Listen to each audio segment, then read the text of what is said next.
Well, hello there, my brothers and sisters. It's Josh Packard. Welcome to another episode of the Golden Image of Churchianity is a Lie. Thank you for joining me today. We are going to continue through Genesis, and we're going to be in chapter 9 and working our way forward to wherever we end up. As I was overviewing, kind of, looking through what the few pages of the scriptures here, I was reminded of something.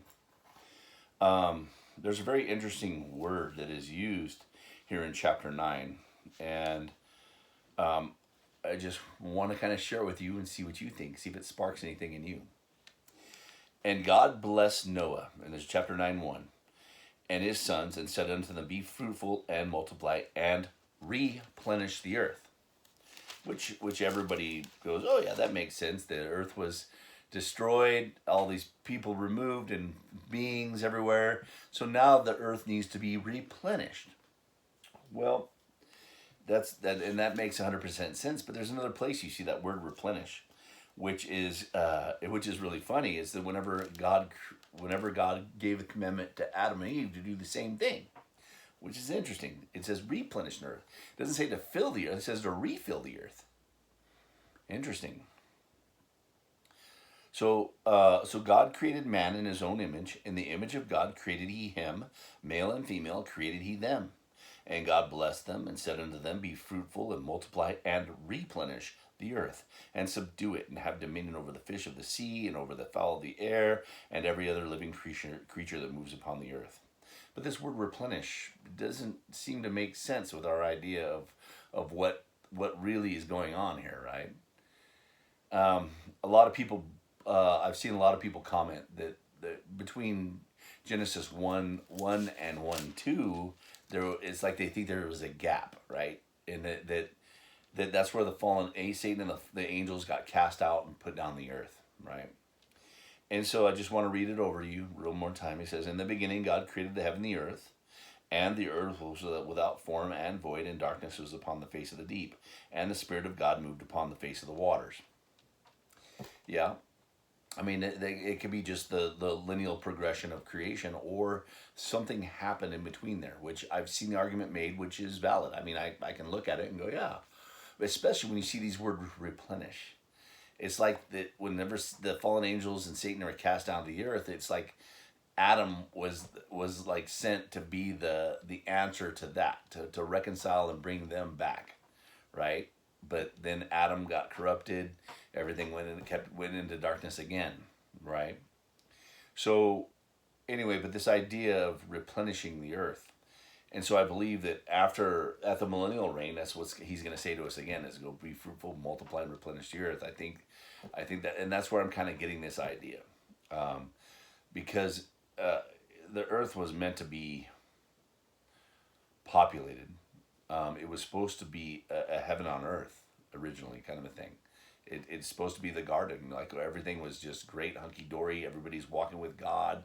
Everybody's naked and ashamed, just dawdling with God in the coolness of the day, with no concerns, no needs, no fear, no compulsion, no religions, no blah blah blah, right? And so I think that I think God is. It's like he realized that that he put us on this earth, that who are Jews by nature and not sinners of the Gentiles, right? We're Jews by nature. We want to serve God. We were empty without him. We suffered without the Lord on the earth. And I think God is gonna kind of make up for it, to show us the reason why he did it. And that's what the millennial reign is going to be, where we can have like a restart, right? Where we don't have sin and evil constantly compulsing us into everything that we were doing and vexing our spirits every single day. And so I think God wants to demonstrate what the earth could be like without all without sin, right? Which is crazy. And then, but I think it still boggles my mind, is that even after the millennial reign, that Satan is gonna gather people to come to war with Christ again. It's like, oh, it's just, anyway, it's just funny, is that you've attained to the millennial reign, but then you're still deceived away again, which means that it's to show us that that anytime it's like the deception we have to be ever vigilant because the deception is always seeking to take control of us, right? Until the flesh is taken care of, right? Until the carnal is taken care of. So anyway, another interesting thing too is that how just after the fall, people were living almost 1,000 years, right? Methuselah, all these guys are living that long. So I think there's a correlation to that, why there's that 1,000 year reign. So anyway, but it's pure speculation, something fun to think about, and see if it maybe it ties anything together for you guys. So anyway, but let's continue.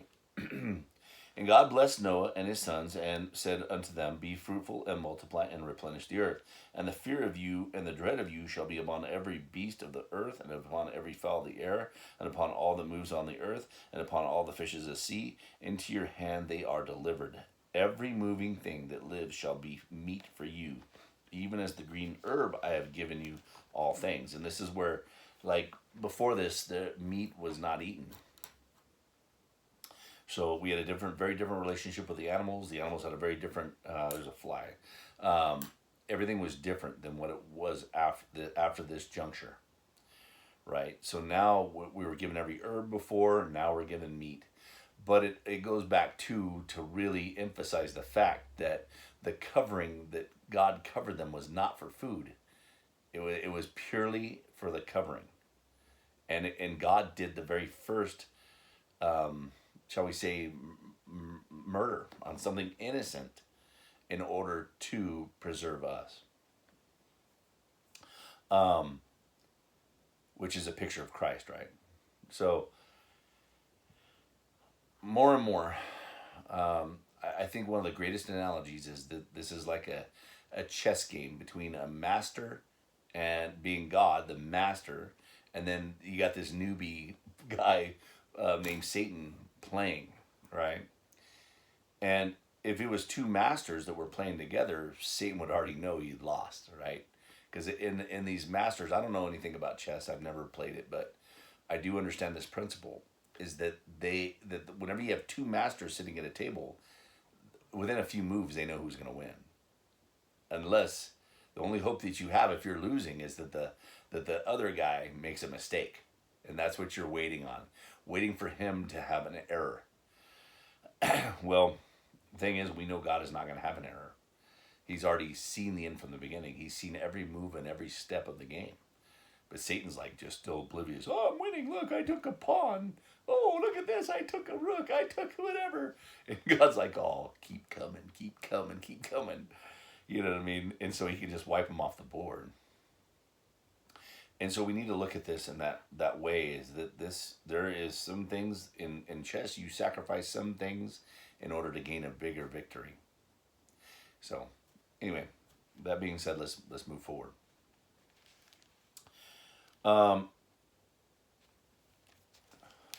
the flesh with the life thereof, which is the blood thereof, you shall not eat.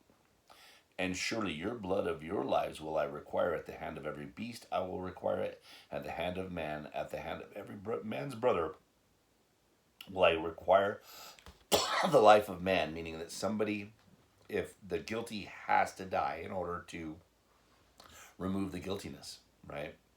This is the covenant. This is the Noahic covenant.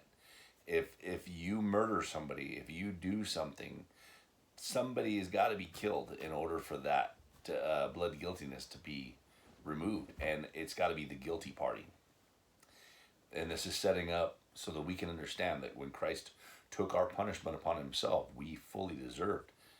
We were murderers. We're completely like our father the devil. We're liars, thieves, and murderers. And we don't realize it because everyone is. And so we compare ourselves against other murderers, and we're like, well, I'm not that bad of a person. And you're like, well, you're a murderer. You know what I mean? You're a thief. You're a liar. You're a false teacher. You're all these things. Every one of us, just because we were deceived, we all were guilty. We all became guilty, right? So, whoso sheds man's blood, by man shall his blood be shed, for in the image of God made he man. And so this is why all of us deserve uh, death. Every single one of us, every single thing. It's just because we have consented. I think it's funny. It says that surely the blood of your lives at the hand of every beast I will require it, at the hand of every man, at the hand of every man's brother will I require the life of man. And that's really funny that some blood has to be shed in order to make atonement.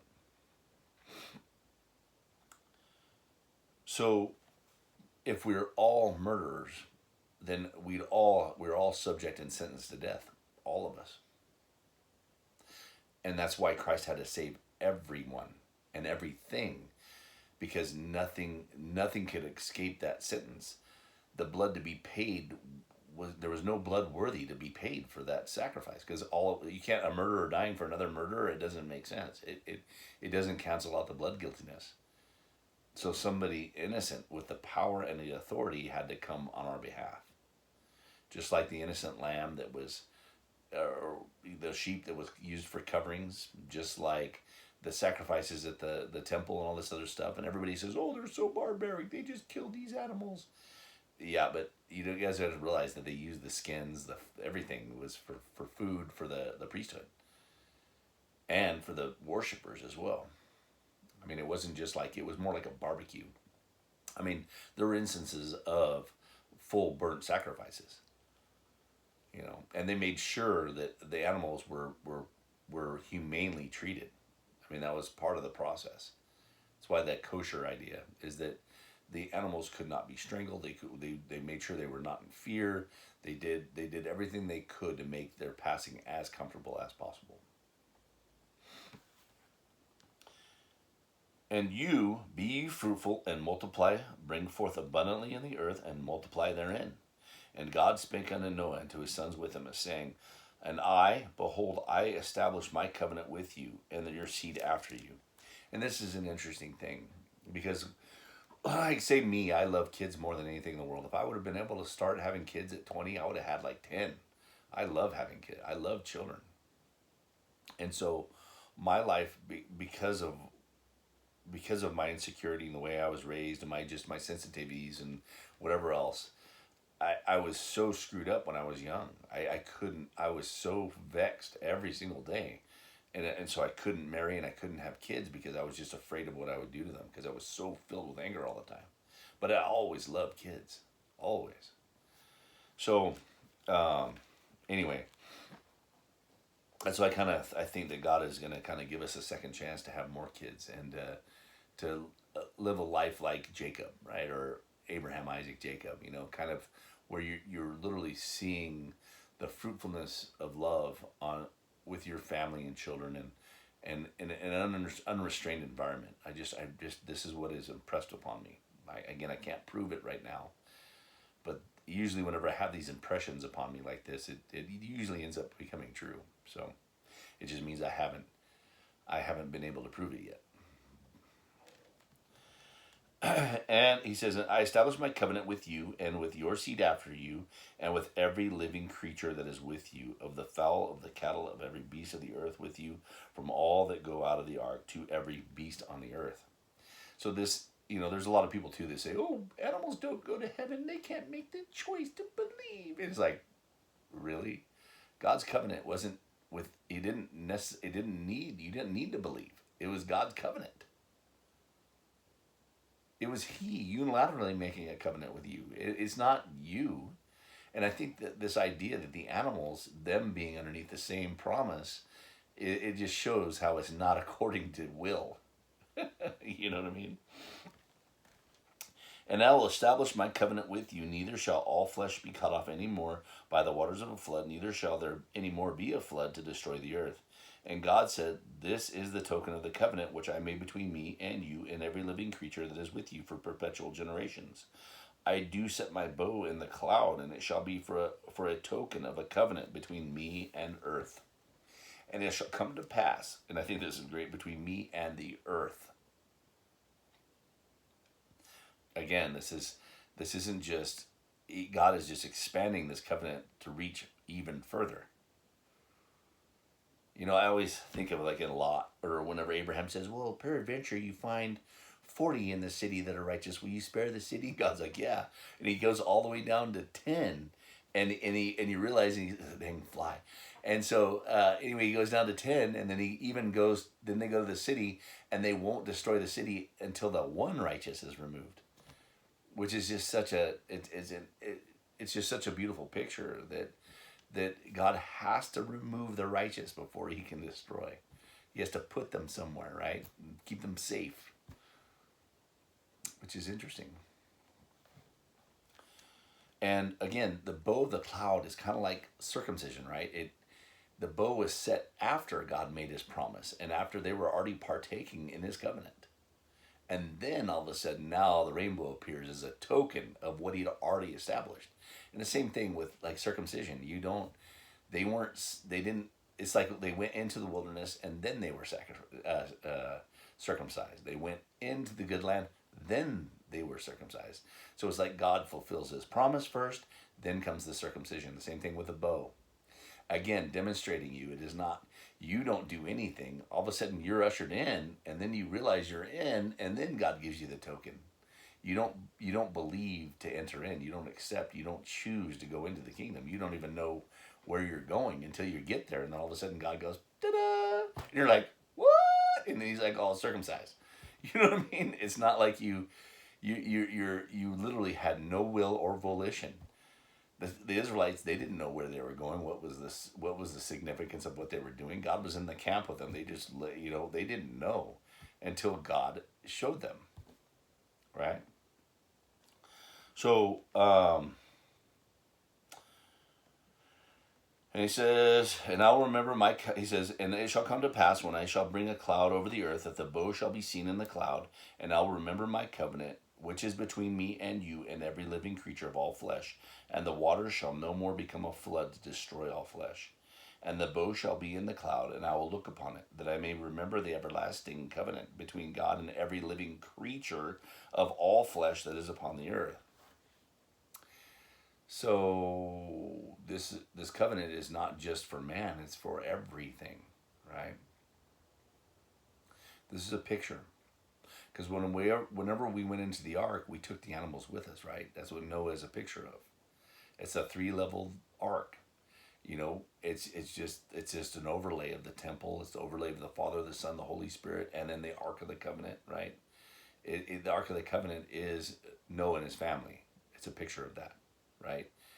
Everywhere you go, it's the 3 to bring forth the 4. Even Noah's family is four men and their mate, right? So it's the expression of God's body in Noah and his family, and it's going to enlarge. So 8 is going to go to 12, which then is going to go to 144,000 later. Which is interesting. So. And God said to Noah, "This is the token of the covenant which I have established between me and all the fleshes upon the earth." And that's like he literally says it twice in a row. And the sons of Noah that went forth from the ark were Shem and Ham and Japheth, and Ham is the father of Canaan. And these are the 3 sons of Noah, and of them was the whole earth overspread. And Noah began to be a husbandman, and he planted a vineyard, and he drank of the wine. So this is very significant. Because this is again so before they didn't have to he didn't have to till the soil, right? There was nothing there, but because God said that the earth was cursed.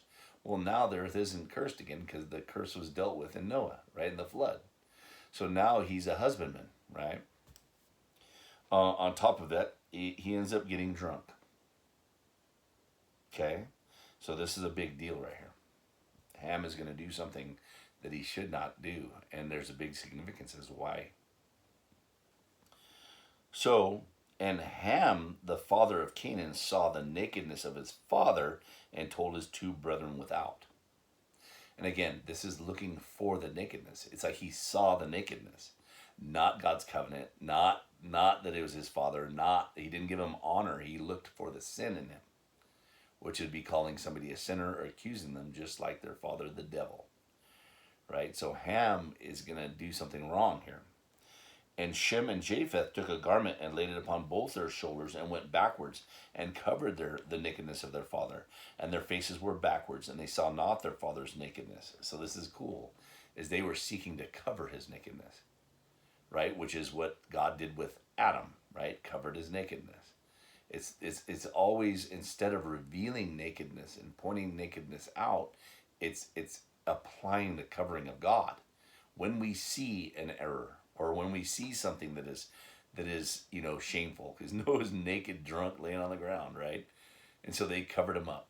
They covered up his shame, which is what we're doing with our brethren in the gospel, is that we're not calling them sinners, we're calling them saints. We're not pointing to their choice and their will and their effort. We're pointing towards the covering of God and applying that covering to them. It's everywhere you see. It's just this overlay and overlay and overlay, that God, when He sees darkness, He does not. He uses light, not more darkness. In the same way, when He sees something shameful, He covers it rather than reveals it. You know what I mean? It's just this whole. It's just a backwards way that we have never experienced on this earth, because we are all Ham. And Noah woke from his wine and knew what his younger son had done unto him. And he said, Cursed be Canaan. The servant of servants shall be unto his brethren. And he said, Blessed be the Lord of Shem, and Canaan shall be his servant. And God shall enlarge Jephthah, and he shall dwell in the tents of Shem, and Canaan shall be his servant. So it's pretty funny, is that, I mean, across the whole world, I mean, everybody's forgotten that everyone else has been slave, but there is one certain race that people go, oh, they just equate it with slave, right? It's just funny, is that God, the covenant just kept going, right? It's just everywhere you see it, and it's in the consciousness of everyone, is when you think slave, there is one certain race you think slave. It's just interesting. And Noah lived after the flood 350 years, and all the days of Noah were 950 years, and he died. Now, these are the generations of the sons of Noah: Shem, Ham, and Japheth, and unto them were the sons born unto the flood. And he's going to go through the list of how we're going to get to the next dude in line for to step up. Because we're going to get to the line of Terah, which is really crazy, is why Terah is called out, which is pretty funny. Anyway, we have Cush begat Nimrod. He was a high. Anyway, we're going to go up to the Tower of Babel, and then again, the Tower of Babel is something we built. It's all confusion. It's built with man-made things. It's really unstable. It is not something that God wants us employing our works into. And you look at our systems on the earth of all the religions, and they all seem to be different religions, but they all are working on the same principle, right? And they're all building up to make a name. And they're all, when you look at who they're all trying to work together to lift up, it's going to be Satan at the top. Because Satan he can't do it on his own. He needs us to do his work for us. So then anything that Satan has willed on the earth, it's been men that have accomplished it for him. And these men look religious. They are very much Ham, pointing out all your iniquities while covering their own. Well, they're just it's so funny that they rule through the guilt and your need for reconciliation that they've already obtained because of their goodness. Because of this piece of paper says, I'm a pastor. Well, what do you mean? I was born in the church. I was raised in the church. I went to seminary, and I've been, they start standing on all their qualifications that you don't have. And then you're going to think you're guilty because you're not doing what they're doing. Well, when it's revealed to you, thank God you didn't do what they're doing. They have latched themselves to the earth. So let's see here. And then we talks about the children of Aram. which anyway, that's going to end up in Terah, which is going to be the is he the father or the grandfather of Abram? We'll see here in a second. But anyway, so we're going to see the Tower of Babel versus the Hebrews, and this is an interesting concept. Also, you're going to notice that all of Abraham, Isaac, Jacob, they were all from Ur of Chaldea, right? They were Chaldeans, Mesopotamian, like Iraqi, right? Their wives were also all Iraqi. All of them went back up into Mesopotamia in order to find brides for themselves. I mean, and this is just to illustrate to you, there is no such thing as a Hebrew Jewish bloodline. There's no such thing. The term Jew didn't even come around all the way until the time of Solomon. Whenever after Solomon died, and then the Israel separated into Judah and Israel, the word Jew didn't even appear until then. Just so you know, I mean, I want to, because this will also send you down another rabbit hole if you decide to look at it. But if you realize the ones who call themselves Jews, they've taken that name on themselves, according to a blood lineage which does not exist. So just let you know, they're not really the ones that God accounts as Jews are not the ones that men accounts as Jews. I mean, just to let you know, there's two different qualifications. One is by blood, one is by faith. So today, if you have the same faith of Abraham, you're reckoned a Jew. It signifies a relationship with God, not your blood lineage. Anyway, so let's walk through I just want to make sure I'm not missing anything massive in there for now. I mean, okay, and at the end of chapter 10, it says, these are the families of the son of Noah, after their generations and their nations, and by these were the nations divided in the earth after the flood. So, again, Ham's descendants.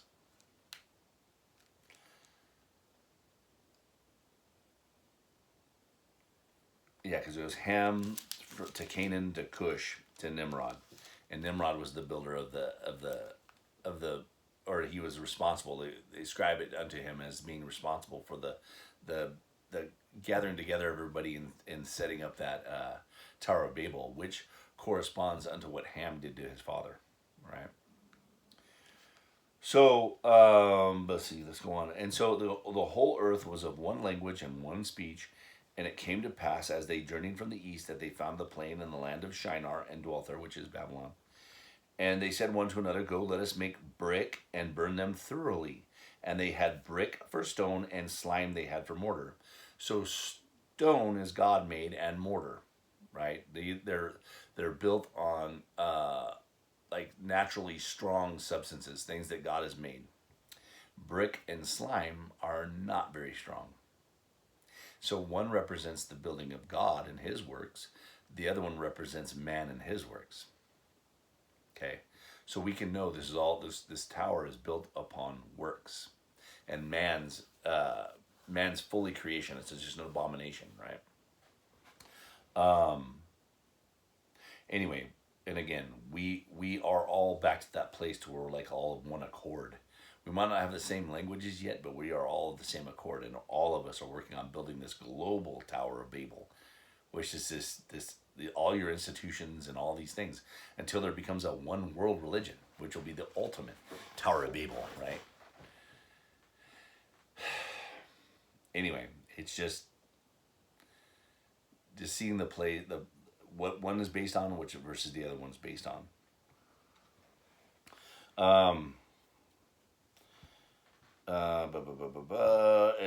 And they said, go, let us build a city and a tower whose top may reach unto heaven, and let us make a name, lest we be scattered abroad upon the face of the whole world, or the earth.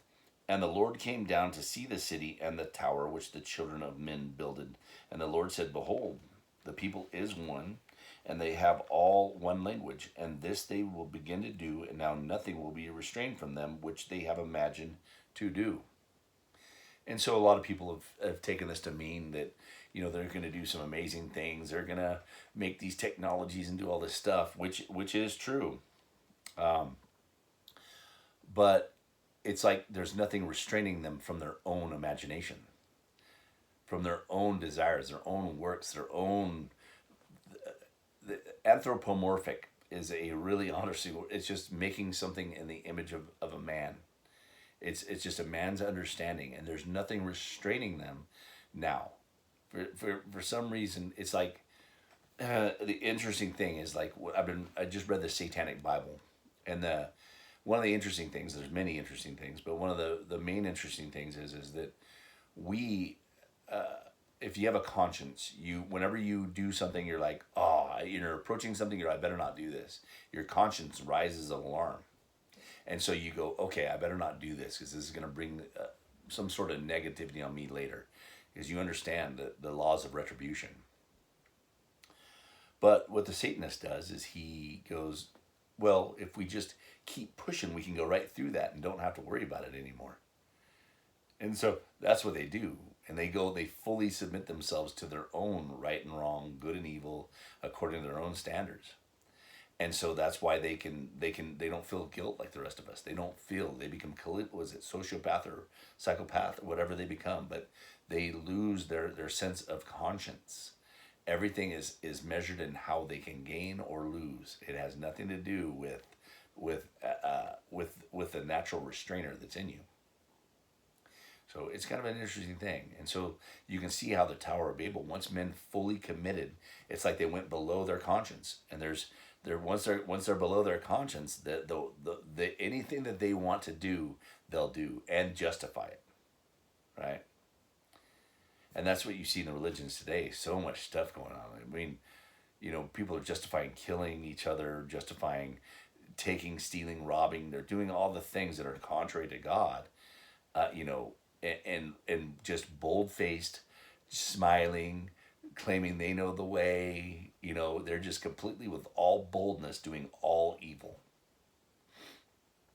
But they look pretty, so it's okay. But they say nice words, so it's okay. Anyway. So it says, go to and let us go down there and confound their language, that they may not understand one another's speech. So the Lord scattered them abroad from thence upon the face of all the earth, and they left off to build the city. Therefore the name of it is called Babel, because the Lord there did confound the language of all the earth, and from thence did the Lord scatter them abroad upon the face of the whole earth. And again, Babylon is confusion, instability. It's just confounding. And this is the system that we've been under our entire lives. He says, and these are the generations of Shem. Shem was 100 years old and begat Arphaxad 2 years after the flood. Let's just we're going to bounce through these because it's just keeping track of this one peculiar family for some reason. So then, and we're going to get down to Nahor and Terah.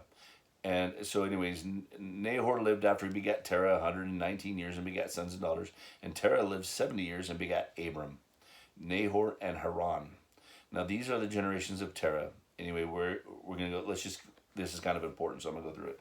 Terah begat Abram, Nahor, and Haran begat Lot. And Haran died before his father Terah in the land of his nativity in the Ur of Chaldees. So, Ur of Chaldees. That's where the Hebrew people began their journey, is from there. They are Mesopotamian, whatever that means. Which is interesting because remember how the whole earth was overspread from that one point. So it's just very important. Okay. And Abram and Nahor took them wives. The name of Abraham's wife was Sarai, and the name of Nahor's wife Milcah, and the daughter of Haran. So it's all staying in the family here. The father of Milcah and the father of Iscah.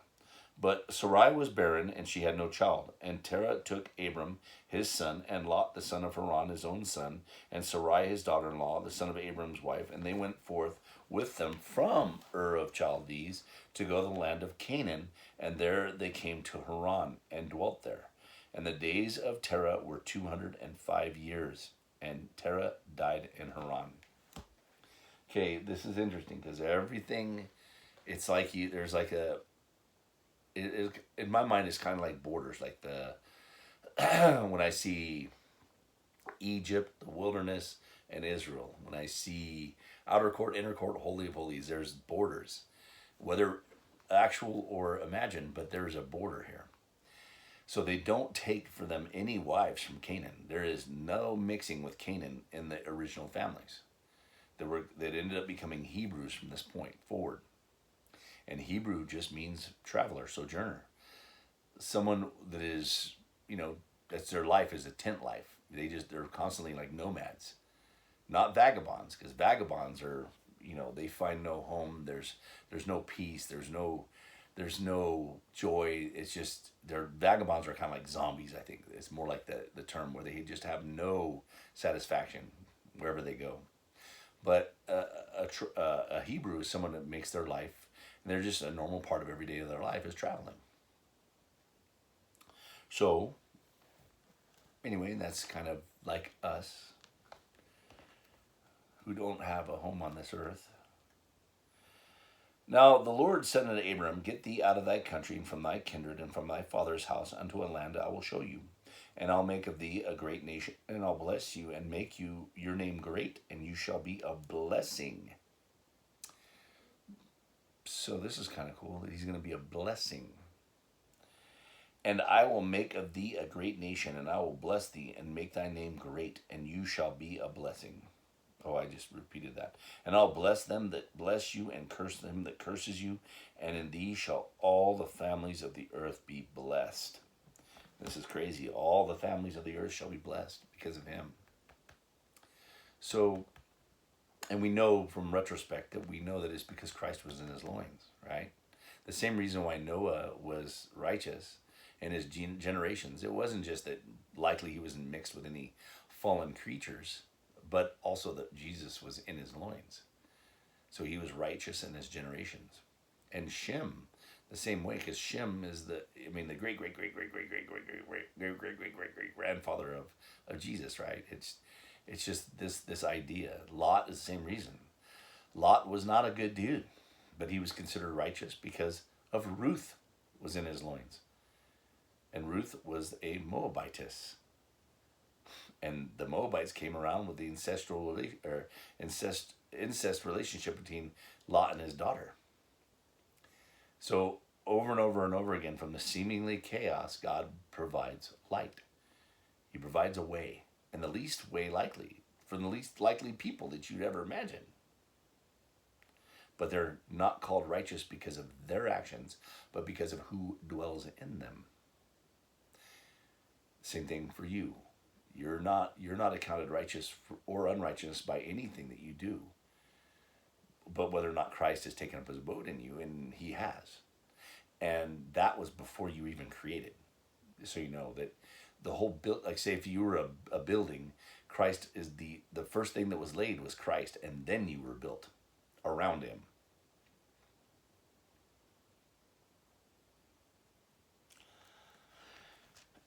Abram took Sarai's wife and Lot his brother's son and all their substance, and they had gathered, and the souls they had gotten in Haran, and they went forth into the land of Canaan, and to the land of Canaan they came. And Abram passed through the land unto the place of Shechem, unto the plain of Moreh, and the Canaanite was then there in the land. And I think this is interesting because if this is Mount Moriah, this is very significant, and I don't know if I want to look it up right now, but I think it's Moriah because that's where he brings back Isaac later. Well, he makes an altar here. He goes down to Egypt, comes back up to the same altar. Whenever he goes to make a sacrifice to God using Isaac, his own son, he goes to the same mountain, which is Moriah. And this is right by Jebus. This is where Christ ended up being crucified. Same place where Jerusalem is. Really interesting. So it's a prophecy, right? And I'll tell you that prophecy of Isaac, Abraham sacrificing his son, that solidified me in the Bible 100%. And even though it's a very simple prophecy compared to the other prophecies, but it's very simple, is that God, Abraham took his only begotten son, right? The one that was born of a miracle, both when they were good as dead, right? He took him to the mountain, Mount Moriah, where Christ was crucified later, right? He carries his own wood, just like Jesus carried his own cross, right? He asked his father, Father, where's the sacrifice? And his father said, the Lord will provide himself a sacrifice. He goes up to the top of that mountain. He goes to kill his son. The angel of the Lord stops him, and everything else. But he looks up, and then there's a ram with its horns caught in a thicket, which is the symbolic of the crown of thorns that was on Jesus' head. And you're going, what the? And nobody disputes this. No historian disputes that this is what happened. The circumstances where Jesus was, what he was wearing, that he carried his own wood. I mean, this is chronicled in the Roman doctrine and the Roman history. So you're going, wait a minute. This was called out way back then in the same place and in the same circumstances. And you're going, Michael, there is no way that someone back then could have known that. No way. There's no possible way. And then that blew my mind. And I was like, that's it. I'm done. This Bible's awesome. And then you see the genealogies. You see the 70-week prophecies. You see all the other, thousands and thousands of prophecies that you're just like every day going, oh my God, Christ fulfilled this and that and this and that. And then you find other, and all the time you're finding other prophecies because they'll say, oh, there's all these prophecies of the coming of Messiah, and they're saying the probability of that happening in one man is a number that is beyond calculation, right? It's like this, anyway, it's just this huge number. But then you start finding more prophecies that they don't have listed. So you're adding more and more and more and more prophecies, making that number even more exponential, right? That the possibility that this man could have fulfilled these things, which Christ has done, is so astronomical, it just astounds the mind.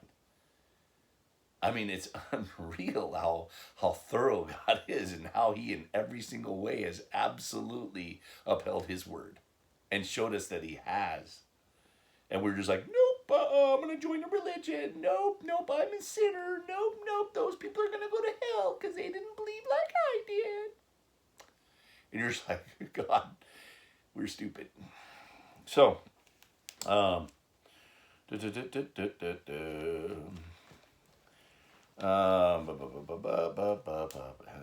wife, he came to Moriah. Okay, where is Moriah again? I got sidetracked. And the Canaanite was then in the land. And the Lord appeared unto Abram and said, unto thy seed will I give this land. And there builded he an altar unto the Lord who appeared unto him. So this is cool. There's the altar.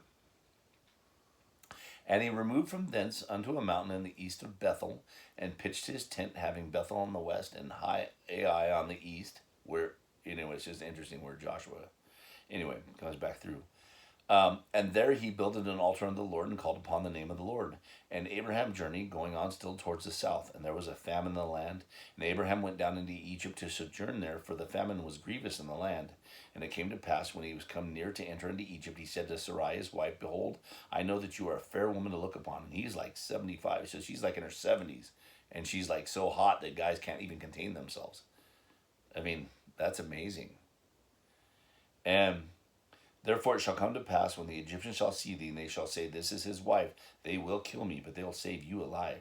Say, I pray thee, that you are my sister, that it may be well with me for thy sake, and my soul shall live because of thee. And it came to pass that when Abram was come into the Egypt, Egyptians beheld the woman, that she was very fair. The princes of Pharaoh saw her and commended her before Pharaoh, and the woman was taken to Pharaoh's house. And he entreated Abraham well for her sake, and he had sheep and oxen and asses and menservant and maidservants and she-asses and camels. And the Lord plagued Pharaoh and his house with great plagues because of Sarai, Abraham's wife. And Pharaoh called unto Abraham and said, what is this that you have done unto me? Why didn't you tell me that she was your wife? Why said thou, she is my sister, so I might have taken her to my wife? Now therefore, behold thy wife, take her, and go thy way. And Pharaoh commanded his men concerning him, and they sent him away, and his wife, and all that he had. So Abraham really wasn't that upright of a guy at this point, right? He was calculating. He was, it has elements of Laban and Jacob here, which is interesting. He's calculating. He's trying to find a way to save himself. He's not going in all boldness. And this is just good news for us, is that God, you're a work in progress. You're not, God doesn't expect anything from you that he does not install in you, right?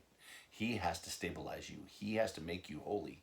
He has to do this. And the weapons of his warfare are light and covering and these things which are opposed to the Cain or Ham or whatever, or the world today. So, anyway, Abram went up out of Egypt, he and his wife and all that he had, and Lot with him into the south. And Abraham was very rich in cattle, in silver, and in gold. And he went on his journey from the south even to Bethel, to the place where his tent had been at the beginning, between Bethel and Ai, and the place of the altar which he had made there at the first. And there Abraham called upon the name of the Lord.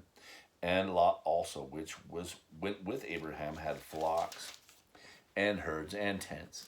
And the land was not able to bear them, that they might dwell together, for their substance was great, so that they could not dwell together. And there was strife between the herdmen of Abraham's cattle and the herdsmen of Lot's cattle, and the Canaanite and the Perizzite, and dwelled in the land. And Abraham said to Lot, Let there be no strife, I pray thee, between me and thee, and between my herdsmen and your herdsmen, for we be brethren. Is not the whole land before you? Separate yourself, I pray thee, from me. If you will take to the left hand, then I will go to the right, or if you depart to the right hand, then I will go to the left. And this is awesome, because now it's like he went to Egypt. He should have been dead. He did despicable things. He was completely an idiot, right? But God still blessed him, preserved his marriage, preserved his wife, preserved his family, enriched them mightily, and then he left, even though he didn't deserve it. But God, it's his calling and election. But God was establishing that Abraham could trust God. And then you get to this point, and Abraham's like, oh, well, if you want that way, I'll go this way. No big deal. Whatever you want. And so then you're going to see Lot make a huge mistake we all make, right? And Lot lifted up his eyes. So now he's judging and estimating with his own eyes. Watch. And he beheld all the plain of Jordan, that it was very well watered everywhere, before the Lord destroyed Sodom and Gomorrah, even as the garden of the Lord, like the land of Egypt, as you come unto Zoar. Then Lot chose him all the plain of Jordan, and Lot journeyed east, and there he separated themselves, the one from the other. So think about this. It's like whenever you think it looks all good and pretty, is right when whenever the shit's about to hit the fan, right? It's like every way we think that we could pick heaven and hell, right? But immediately we're looking for these streets of gold and this beautiful, whatever we're going to be looking for. And so when we look at stuff, well, that has to be the heavenly way, right? And you go that way and you're like, shit! It just is nothing but snakes and things hiding. And it's like, no matter what, you can't see your enemies when they're coming, because they look nice. They got smiles on. They're all pretending to be your friends. And that's like the religious systems, right? As long as you join them, they reveal what they think of you when you reject them, though. Oh, you're going to go to hell, infidel, burn, you dirty sinner. You know what I mean? It's too funny. But then you go to the other side, right? So Lot chose the obvious path, right? The easy one, where it's all pretty and stuff. But then he gets ensnared. And then Abraham dwelled in the land of Canaan, and Lot dwelled in the cities of the plain, and pitched his tent towards Sodom. But the men of Sodom were wicked and sinners before the Lord exceedingly. So it's like he didn't realize how wicked, because it looks so blessed. It's such a blessed land. It looks so delicious and pretty, and there's food everywhere, and everybody's just smiling, and everybody seems so happy, and blah, blah, blah, blah, blah. They look so Christian. But he says, they were wicked and sinners before the Lord exceedingly. I mean, the more you pull back the veil behind all the religions, you see all the homosexuality, all the crazy, nasty stuff that you see everywhere, embezzling, adultery. I mean, all this shit is completely there. It's no different than the world. It is completely a pigsty inside of religion. If you look behind the veil. If you'll really look for what it was and not delude yourself into thinking, it reminds me of like a woman. I've seen this happen before, and I'm not picking on women this time, but it's just using this as an example. I've seen a woman leave a good man for a man that is much more vile, uglier, much less successful, much less loving, much less of a father. But what they do in order to, they convince themselves and they just say nothing but nice things. And they look only at the good attributes of the guy in order to convince themselves that they made the right decision. And that's kind of what happens when you go into the church. You're like, well, I've already made my alliance. Well, I've got to find, and you're seeing all this stuff, but but there's a good thing over here, and you ignore all the red flags. You ignore it all in order to have what you want. And that's what happens in love. That's what happens in codependent relationships. It's what happens everywhere, and it's just all from instability, and being unsure, and being convinced that you have to go this way. So you've got to overlook these things and just look at the positive things and just turn a blind eye to the obvious, right? Now, and the Lord said unto Abraham, after Lot was separated from him, lift up now thine eyes, and look from the place where you are northward and southward and eastward and westward.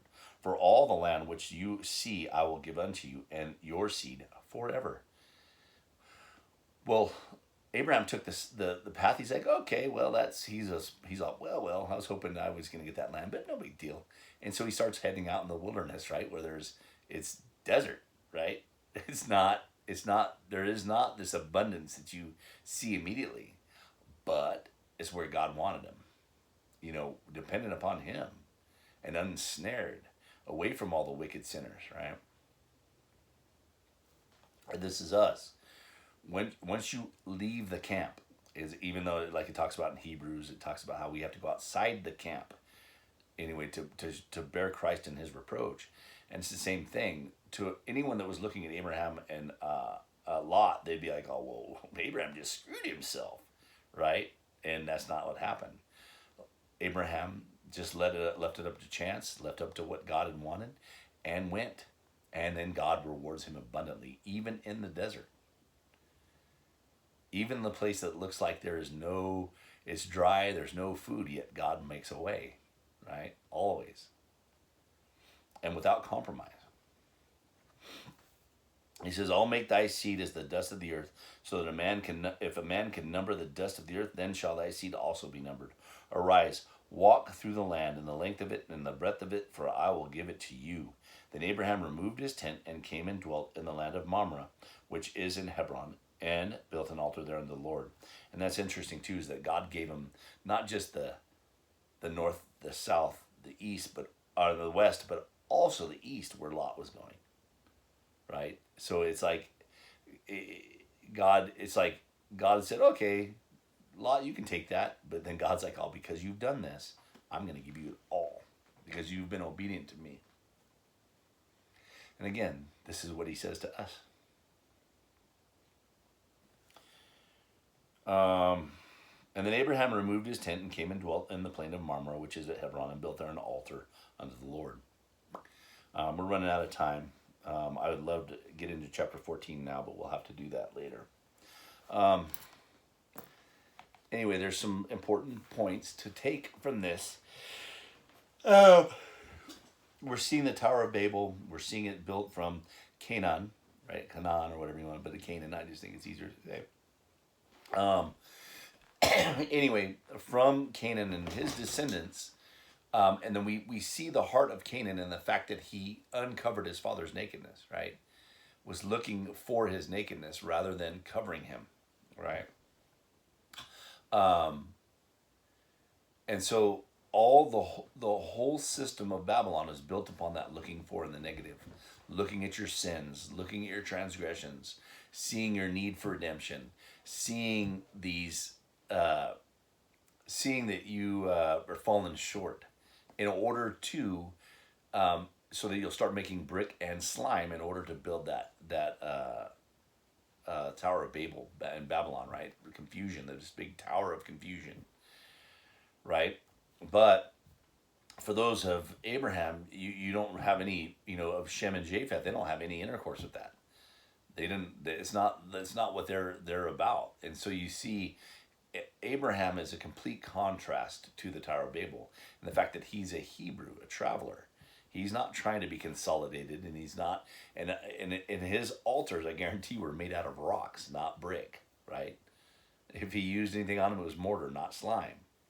I mean, and everywhere you see, it's just this, because every time you see the altars of God, they're made out of rock, and he commands them, or dirt. He says, but he says, don't lift a tool upon it, for in doing so, you'll defile it. So it's like everywhere you see is just these altars built of what God has built. Nothing added, nothing shaped, nothing touched. The bricks, those are all man-made. They're all according to man's schemes, all according to his ingenuity. And bricks, no matter how strong they are, they're not as strong as rock, right? So, anyway, it's interesting.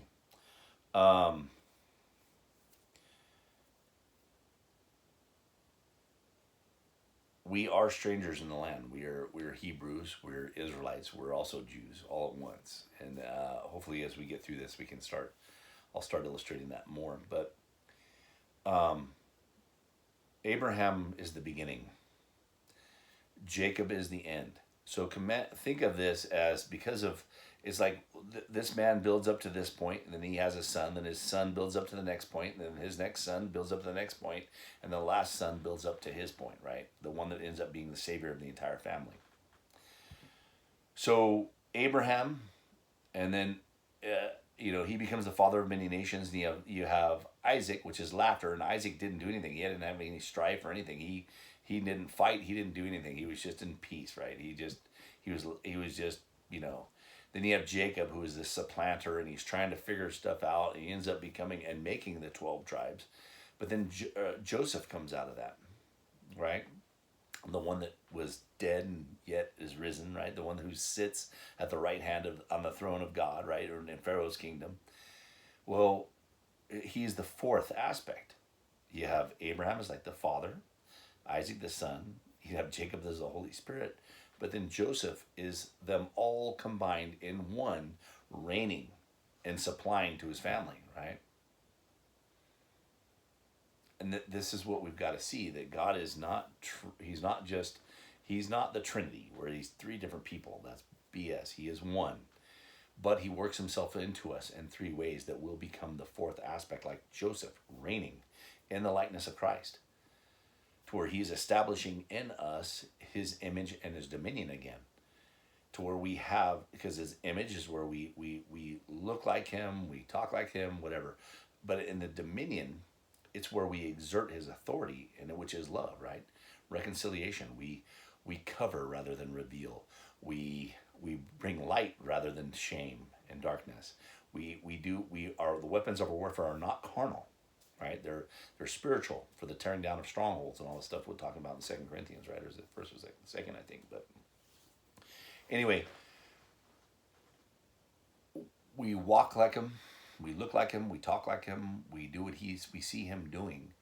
And it's just like everywhere you see the contrast to the scripture is just remarkable as you see it. It's like it should be boring, because it's the same thing. God's like, oh, light, dark, light, dark, light, dark, light, dark, dark, like, you know what I mean? He's just like over and over and over again contrasting the truth to the lie, the truth to the lie, the truth to the lie.